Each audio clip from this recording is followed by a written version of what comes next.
Hey, what's up? It's Brian with Brian's Knives. Hey, I just thought I would show you a Cold Steel knife tonight.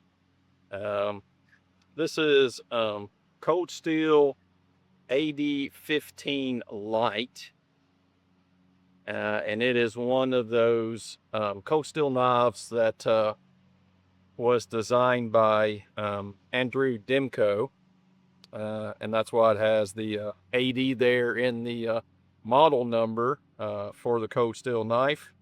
I'll read a few of the statistics to you on the knife. So the steel is AUS 10A, which is a pretty decent steel, especially at this price point. Takes an edge pretty well, pretty good corrosion resistance on it. So AUS 10A, that's great by me. The weight is 6.2 ounces. So it's a little bit heavier than probably a lot of knives that you might carry in your pocket.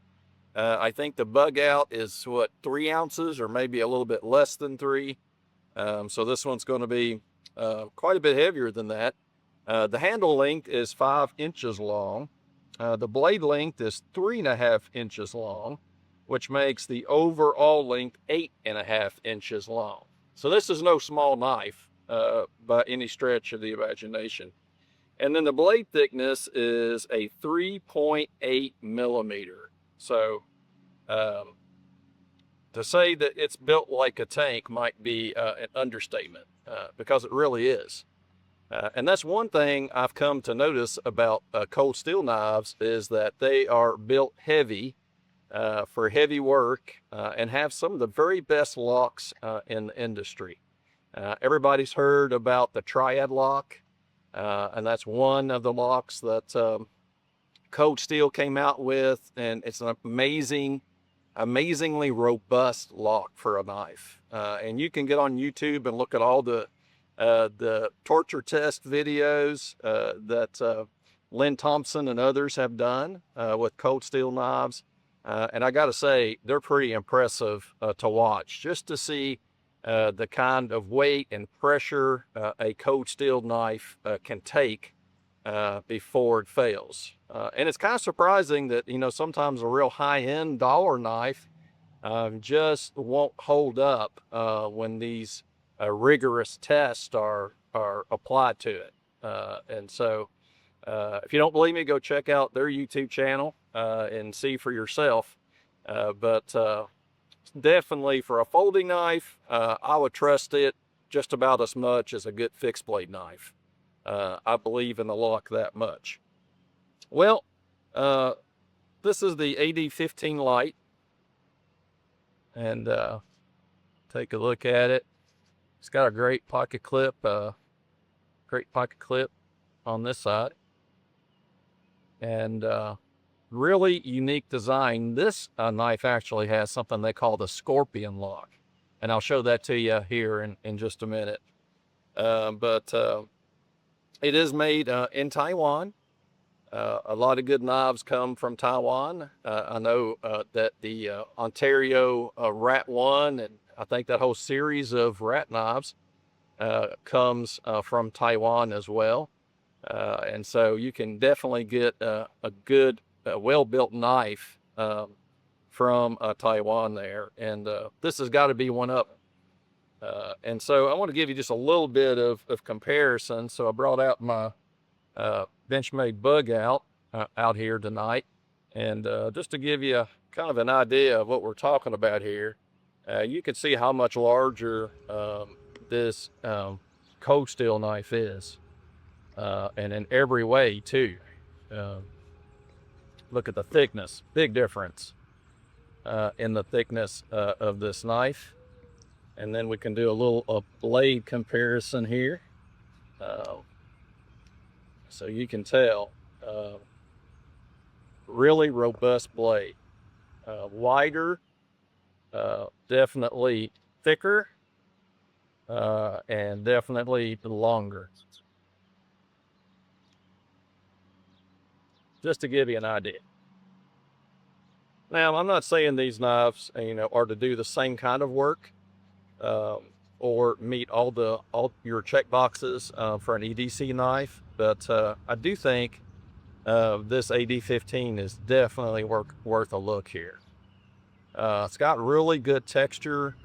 What they call that, grivery, I think, texture on these handles. That is not going to slip any, wet or not. Maybe you're dressing out game. You don't have to worry about this knife slipping around in your hand, and I'm sure of that. You see the thumb studs on both sides of the blade. And then what's interesting about this knife is this scorpion lock. And that's this bar of aluminum that you see right here, or some places say aluminium. We always called it aluminum, but and as let me see if I could do this. As you lift that up, that frees the blade. And so likewise, when the blade opens, you'll see this scorpion lock drop. There's a pin right here that drops into the blade, and as you grip the knife, that only makes this lockup even stronger. And let me tell you, there's no wiggle room here. There's no up and down motion. It is locked up like a tank, as you can tell. It's got some pretty aggressive jimping here on the blade. I wouldn't mind that to be just a little bit smoother here, but definitely aggressive jimping. And then what else? It's got these cool swedges here at the top of the blade. It's very nice, very nicely done. And I don't know about you, but I think it's a pretty good looking knife. And you got a place to stick a lanyard through if you like lanyards on your knives. And maybe one of the biggest features of the knife is the ability to one hand close it and then one hand open it. And you can do that either by deploying the thumb stud, or if you release the scorpion lock and flip it up, you can also deploy it that way. So that's a little bit different than most of the triad, or maybe all the triad locks that Cold Steel puts out. You can do it one-handed, but the deployment and dropping the blade down definitely takes a little bit more work, because you got that back spring lock back design to deal with. So again, it can deploy it a couple of ways, and it's kind of fun, especially if you like to tinker with things.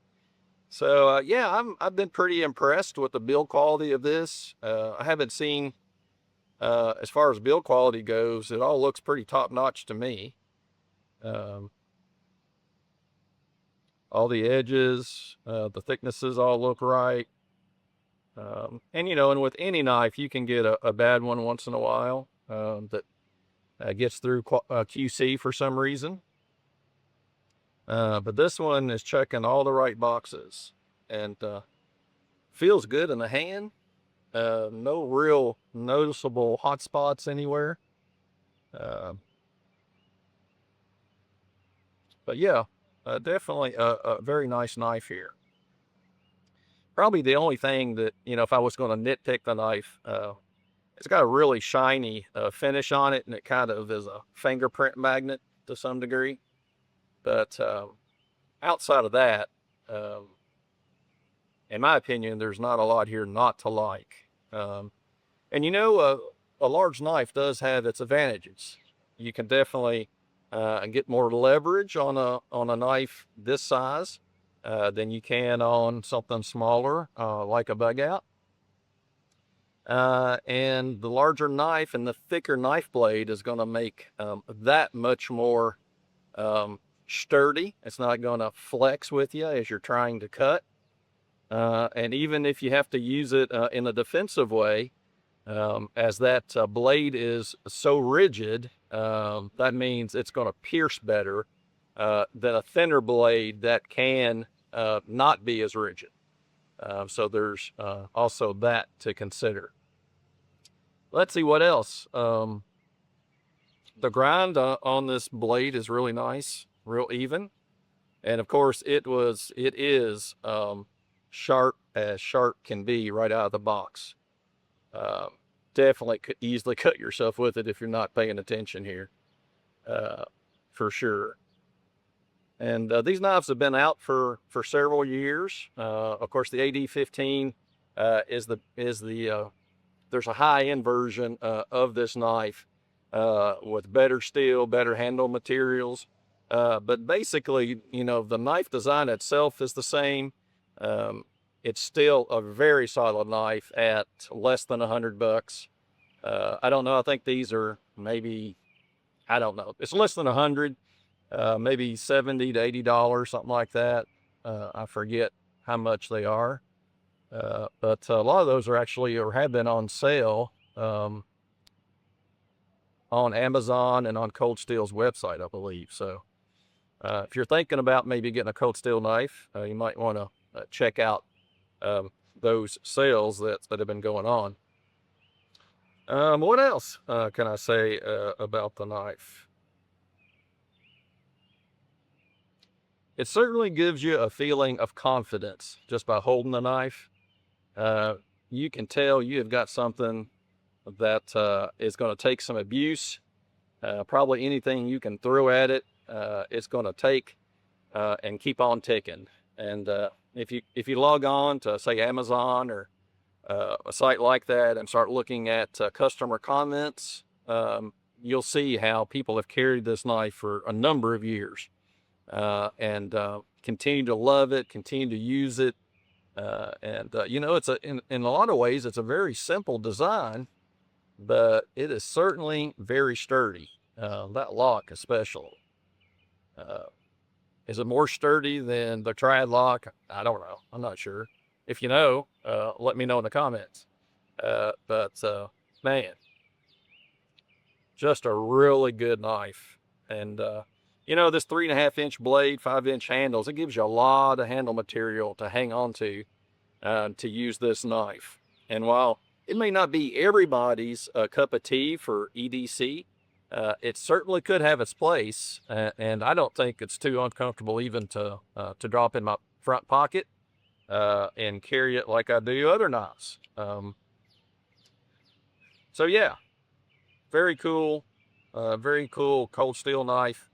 I really hadn't been kind of on the Cold Steel bus until recently. And I picked up that little mini Recon 1. I showed that in a video back a month or two ago. And I was really impressed just with the build quality of that knife. And so, same here with this AD-15 Lite. Just a great knife. Solid as solid can be. And if you don't like the design on this one or the lock on this one, hey, that's cool. You know, no worries. Um, but they have a whole line of great knives, including the Recon 1, which is the big brother to the mini Recon I have. And probably if I was going to pick up another Cold Steel knife, that would be one I would probably pick up next. But there's a lot of great choices there. They have some really good looking fixed blades. I don't have any experience with those as of yet, but I see and read good things about those as well. So anyway, guys, that's kind of it. I don't want to kind of beat this to death here, but I have been fairly impressed with this knife, and I gotta say, you know, what was I saying when we got so rudely interrupted with the camera turning off? Well, yeah, I was just saying, you know, a larger knife has its place. If you're stuck inside your vehicle, you need to cut off a seatbelt. Um, think about which knife would you rather have in hand to do that? Or if you had to pull somebody else out of a car and have to cut some seatbelts, will the knife that you carry let you do that? Good questions, I think, to consider as you might be thinking about your EDC carry. Well, I guess that's it. It's a beautiful day in Kentucky, and let me show you the garden is doing well here. And let me switch over here. So got the green beans climbing up.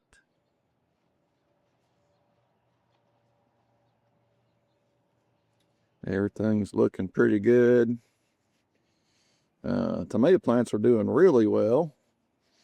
I got they're full of blooms, and there's some cherry tomatoes right there.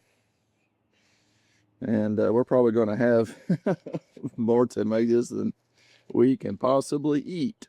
Just looking at the blooms that we got here. You can see got some bigger ones there too.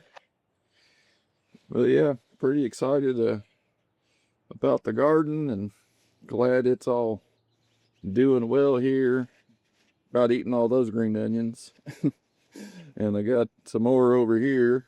I probably need to start harvesting some of these. But yeah, just blooms everywhere. Cherry tomatoes everywhere.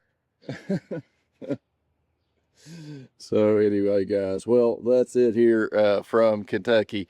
Hope you're having a good day, and we'll see you in the next video.